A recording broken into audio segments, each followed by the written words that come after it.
Hi everybody and welcome to my first video. My name's Jay and I'm here to talk to you about 8 cheap but essential stationery items that will help you succeed in school. These are things that I personally found made my life so much easier when I was in university, and I wanted to share them with you in advance of the 2024-2025 school year. I'm not sponsored by any of these companies. I just found that they made my life easier, and I really hope that they'll do the same for you. I personally love stationery. I have so much, and I want to buy so many more of the things that I see on the internet. But life is expensive right now, particularly for students, and it's really important to save money where we can. That's why I put together this list. However, I know that some people want a little bit more variety and are comfortable paying a little bit more for that variety, and that's why I include a couple of different options for each item at different price points, so you can look at it and then decide for yourself what you're comfortable with. Anytime I mention any price points, they are in Canadian dollars and are before tax, and they basically reflect what I saw hanging on the shelves in my local store. Hi, Jay from the future here.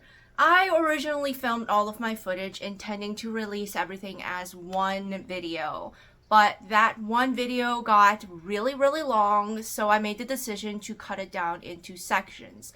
As a result, today's video is going to be part 1 of a series. I will be posting part 2 up on my channel next week. Make sure you watch until the end of the series for a special bonus item. Now let's get started. Section 1, things to write with. Item 1, a comfortable pen.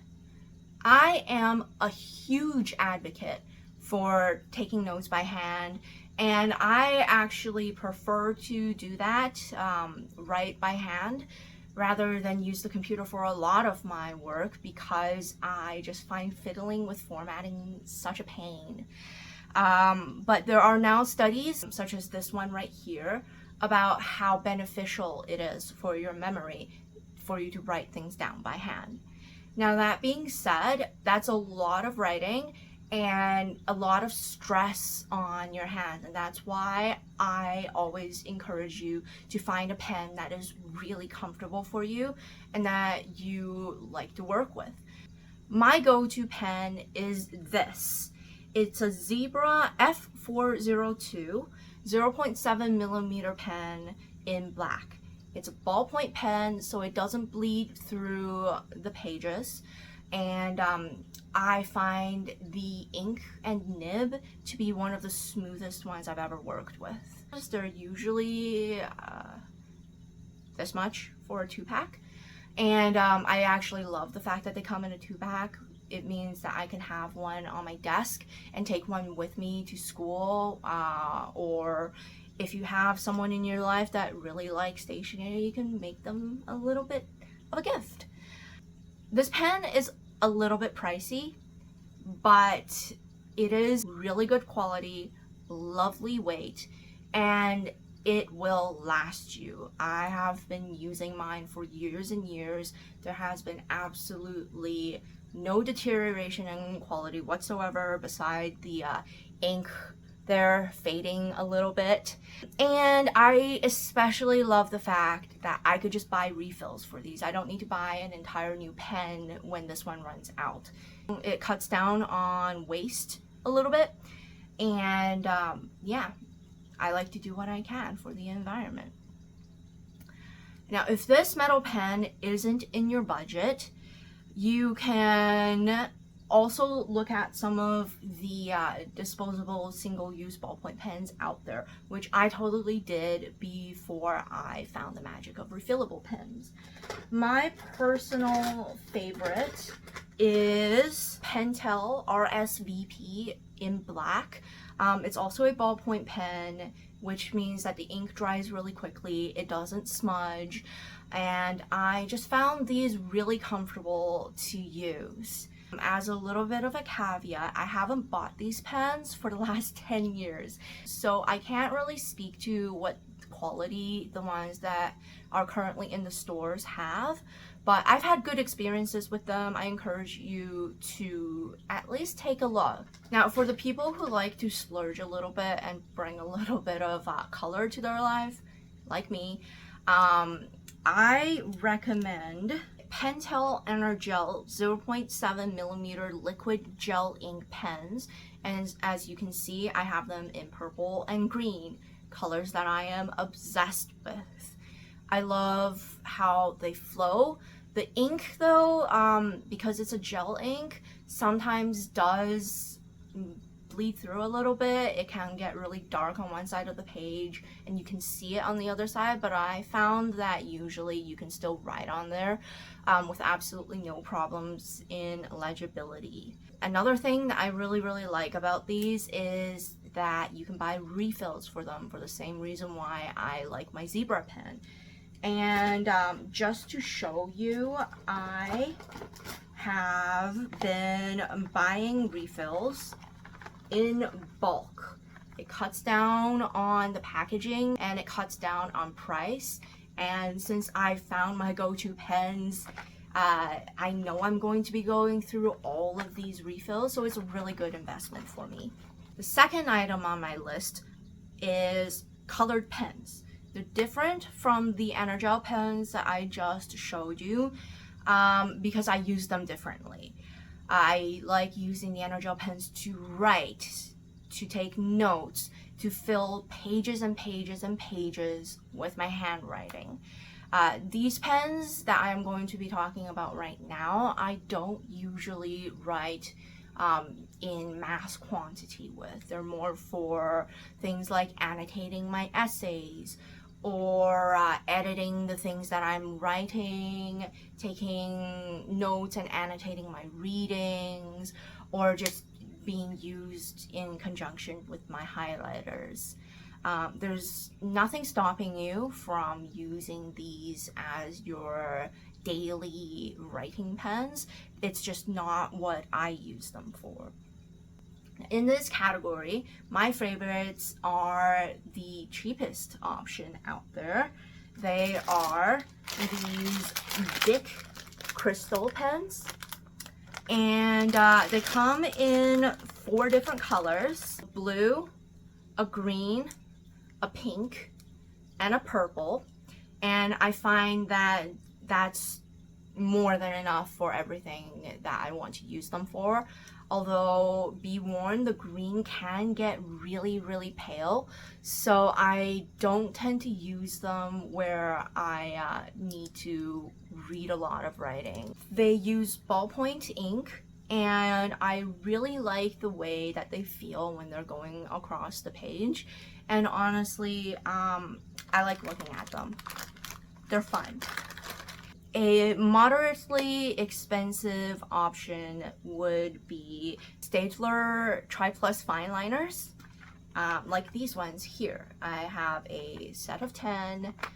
The black is missing here because I use them to ink my drawing sometimes, and I use that one up. But these are felt tipped ink pens, so sometimes I find the tips are a little bit delicate and you could damage them if you're really heavy-handed like I am. Sometimes too, especially if you do a lot of pausing in your writing, the ink does bleed through the page. But they come in a lot of different colors, and I think these are really popular with the bullet journal crowd. As I said, they're a little more expensive than the crystal pens, but they're a medium price point. I mainly use mine for drawing now. Lastly, if you like the thought of erasing your annotations, there's Pilot friction pens. Their colors are really nice, really cool, and the little eraser head here uses friction to make the ink disappear. Personally, I don't use this. I think it is way too expensive to justify for daily use. And while the idea of erasing your pen is really cool, I find that it is more of a gimmick than a useful function in my life. But I really do recommend the crystal pens. They were like $2 when I last went out to look for them, and they will actually last you a really, really long time. Item number 3 is highlighters. These are pretty self-explanatory. I use highlighters when I'm going through articles that I'm reading for class. I also use them to organize my daily planner, which I will go into more detail about in a future video about how I schedule my day. But right now, the highlighters that I use most often are these. They're big bright liners. They also come in other colors. These are pretty interchangeable across the brands usually, and you can find them in bulk packs that are cheaper than buying them individually or in small packs, and I really recommend that you just pick up a box of these when they're on sale. I also have these. They are pastel liners. This is a pack of 8, but the yellow one again is missing because I used it all up in my notes. I like that there's 7 colors because it helps me organize my to-do lists into the days of the week. I also use this system. I sorted them into a color order that makes sense to me, and that lets me go through my to-do list and basically rank things based on urgency and sometimes how much I want to do them. Another option that I currently own, although full disclosure, I have not used these yet, are zebra mild liners. I bought these for when my pastel liners run out, and I really, really like the colors. These are pretty expensive though, so keep that in mind. In the end though, all you really need are these basic yellow highlighters. Everything else will help make your life a little bit easier, make you a little bit more organized, maybe a little bit happier or more motivated to go through your readings if you're highlighting with a really pretty color, but that's all bonuses. This is the base model. So that's part 1 of my list of cheap but essential stationery items that will help you succeed in school. What did you think? What's your favorite thing to write with? Let me know down in the comment section below, and make sure to like and subscribe for more academic tips and tricks. I will be back next week with part 2 of the series, so stay tuned and watch until the end of the series for a special bonus item that I always keep in stock. For now, have a great day and remember to be kind to everyone, especially yourself. Bye!